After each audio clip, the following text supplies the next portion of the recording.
You don't have to give up tasty foods even if you have hemochromatosis.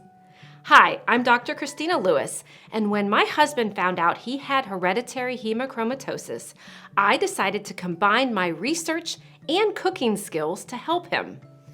During this process, I discovered that there are certain foods that you should mostly avoid if you have hemochromatosis, but that there are also foods that can help you lower the amount of iron in your diet while still eating healthy, delicious meals.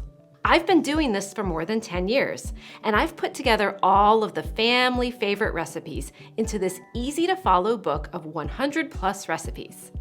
Inside, you'll find meal ideas for breakfasts, salads, appetizers, entrees, sauces, and desserts. There's something for everyone, featuring cuisines from around the world and including dishes adaptable for diets ranging from vegan to paleo, low-carb to low-fat, and gluten-free to dairy-free.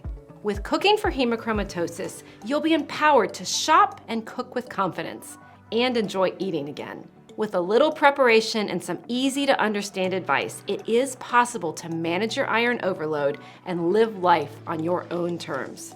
Just click the link to check it out.